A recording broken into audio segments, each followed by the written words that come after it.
আজ থেকে প্রায় 50-55 বছর আগে আমেরিকার মহাকাশ গবেষণা সংস্থা নাসার মাধ্যমে চাঁদে প্রথমবার মানুষ অবতরণ করে। কিন্তু প্রশ্ন হচ্ছে, এই সম্পর্কে পবিত্র কোরআনে কি কোনো ভবিষ্যৎবাণী করা ছিল, অথবা চাঁদে মানুষের অবতরণ সম্পর্কে পবিত্র কোরআন কি বলে? আজকের ভিডিওয় আমরা এই সম্পর্কে ছোট করে হলেও বিস্তারিত কথা বলেছি। সুতরাং এখন আপনার দায়িত্ব সম্পূর্ণ ভিডিওটা মনোযোগ সহকারে দেখা, আর তার সঙ্গে সঙ্গে যদি মনে হয় ভিডিওটা ইনফরমেটিভ, ভিডিওটা তথ্যবহুল, দিন এবং জাতির জন্য কল্যাণকর হতে পারে, তাহলে একটু কষ্ট করে ভিডিওটা শেয়ার করুন। আর সম্পূর্ণ ভিডিওটা দেখার পর আপনার কি মনে হলো, আপনি কি মনে করলেন, আপনি কি ভাবলেন, সেটা আপনি আমাকে কমেন্ট করে জানাতে পারেন। আসসালামু আলাইকুম। 1969 সালে অ্যাপোলো 11 মিশনের মাধ্যমে আমেরিকা প্রথমবার চাঁদে মানুষ পাঠায়। অবাক করার ব্যাপার হলো, পবিত্র কোরআনে এই তথ্যটা রয়েছে, আর 1500 বছর আগে থেকেই রয়েছে। তো কোথায় রয়েছে তথ্যটা? এটা রয়েছে পবিত্র কোরআনের 84 নম্বর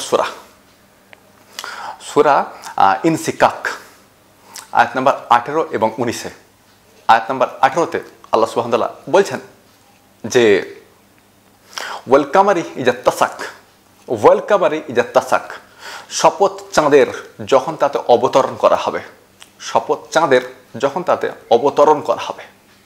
আর আয়াত নম্বর 19 বলা হচ্ছে লাতারকাবুন্না আন তাবাকান তাবাক, তোমরা অবশ্যই তাতে আরোহণ করবে, তোমরা অবশ্যই চাঁদে পা দেবে, তবে ধীরে ধীরে ধাপে ধাপে। আয়াত নম্বর 18তে বলা হচ্ছে ওয়ালকামারি ইজা তাসাক, শপথ চাঁদের যখন তাতে অবতরণ করা হবে। আর আয়াত নম্বর 19 বলা হচ্ছে লাতারকাবুন্না আন তাবাকান তাবাক, অবশ্যই তোমরা তাতে আরোহণ করবে, তবে ধীরে ধীরে ধাপে ধাপে। এখন প্রশ্ন হচ্ছে, এই ধীরে ধীরে ধাপে ধাপে বলা হলো কেন? আসলে এর একটা বৈজ্ঞানিক ব্যাখ্যা রয়েছে। ব্যাখ্যাটা কি? ব্যাখ্যাটা হচ্ছে, চাঁদে একবারে পৌঁছানো সম্ভব নয়। প্রথম চাঁদের কক্ষপথে মিশন পাঠাতে হয়। যেমন ভারত পাঠিয়েছিল সম্ভবত 2008 সালে, চাঁদের কক্ষপথে মিশন পাঠিয়েছিল।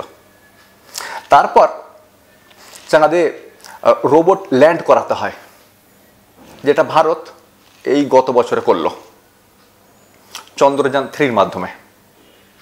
তার পরবর্তীতে রোবটকে চাঁদে নামিয়ে ল্যান্ড করিয়ে সেখান থেকে ফিরিয়ে আনতে হয়। তার পরবর্তীতে আবার চাঁদে মিশন পাঠাতে হবে, চাঁদে ল্যান্ড করবে, সেখান থেকে সেখানকার মাটি হেন তেন অমুক তমুক নিয়ে ফিরে আসবে। তার পরবর্তীতে চাঁদের কক্ষপথে মানুষ পাঠাতে হয়, তার পরবর্তীতে কক্ষপথ থেকে মানুষদেরকে চাঁদে নামাতে হয়। এভাবে 4-5টা ধাপের পর চাঁদে মানুষ অবতরণ করানো সম্ভব হয়, যেটা আমেরিকা করিয়েছিল 1969 সালে নাসার মাধ্যমে, অ্যাপোলো 11 মিশন মাধ্যমে। মোটার উপর বক্তব্য হলো, চাঁদে 1969 সালে মানুষ নামে এই সম্পর্কে পবিত্র কোরআনে 1500 বছর আগেই ঘোষণা করে দেওয়া হয়েছিল যে চাঁদে একসময় মানুষ নামবে, আর খুবই সুন্দরভাবে, স্বচ্ছভাবে, সুস্পষ্টভাবে, পরিষ্কার পরিচ্ছন্নভাবে। যাই হোক, এখন একটা প্রশ্ন হবে।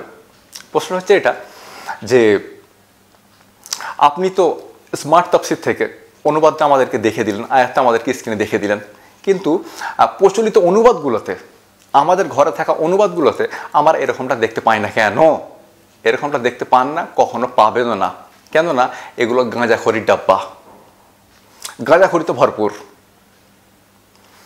আমাদের অনুবাদরা সম্ভবত গাঁজা খেয়ে অনুবাদ করেছিল, এই জন্য এই ধরনের অনুবাদ প্রচলিত অনুবাদগুলোতে দেখা যায় না। তবে এখানে তাদের জন্য একটা ভালো কথা বলে রাখতে চাইব। প্রশ্ন ভালো কথা বলতে গেলে কীরকম?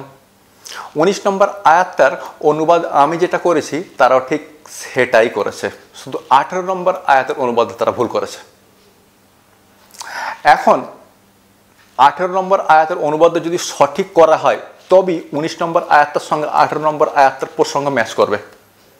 প্রচলিত অনুবাদগুলোতে 18 নম্বর আয়াতের অনুবাদ সম্পূর্ণ ভিন্ন, 19 নম্বর আয়াতের অনুবাদ সম্পূর্ণ ভিন্ন। এই জন্য আপনি পড়ে দেখুন, প্রসঙ্গ ম্যাচ করছে না। কিন্তু যদি আপনি স্মার্ট তাফসীর পড়েন, হোসেন করের অনুবাদ পড়েন, 18 নম্বর আয়াতটার সঙ্গে 19 নম্বর আয়াতটা সম্পূর্ণভাবে ম্যাচ করে যাবে, এর প্রসঙ্গ ম্যাচ করবে। তো প্রশ্ন হবে, যে আপনার অনুবাদ পাবো কোথায়। ফিলহাল অনলাইন ভার্সন অ্যাভেলেবেল, বাজারে পাবেন না। তবে ইনশাআল্লাহ আমি অনলাইন ভার্সন কমপ্লিট করে অবশ্যই বই আকারটাকে বাজারে নিয়ে আসবো। ফিলহাল যদি আপনি পড়তে চান আপনি আমাদের ওয়েবসাইটে আসতে পারেন www.quranicuniverse.com। আমাদের ওয়েবসাইট আসুন, এখানে এসে আপনি অনলাইনে এটা পড়তে পারবেন সম্পূর্ণ ফ্রি। আপনি আপনার অ্যাপের মাধ্যমে যখন কোরআন পড়েন সেখানে যে ফেসিলিটিগুলো পান আমাদের ওয়েবসাইটে এরকম প্রত্যেকটা ফেসিলিটি আপনি পাবেন। খুব সুন্দর হবে, সার্চিং অপশান পাবেন, গিয়ে সার্চে সূরার নাম্বারটা লিখে দেবেন, আপনার সামনে সূরাটা চলে আসবে। মানে এর থেকে ভালো আর কী হতে পারে। এছাড়াও যদি আপনি আমাদের ওয়েবসাইটে যান, গিয়ে লিখবেন যে চাঁদে মানুষের অবতরণ, ডিটেলস পেয়ে যাবেন। অর্থাৎ খুব সুন্দর করে আমাদের ওয়েবসাইটটা আমরা বানিয়েছি। আমাকে এটা বানাতে অনেকেই আর্থিকভাবে সাহায্য করেছিল, তো তাদের জন্য অন্তঃস্থল থেকে দোয়া করি আল্লাহ তাদেরকে উত্তম প্রতিদান দিক। যাই হোক, তো ফিলহাল আমাদের ওয়েবসাইটে এসে আমাদের অনুবাদটা পড়তে পারেন, বাজারে বছর দুয়েকের মধ্যে আসবে ইনশাআল্লাহ।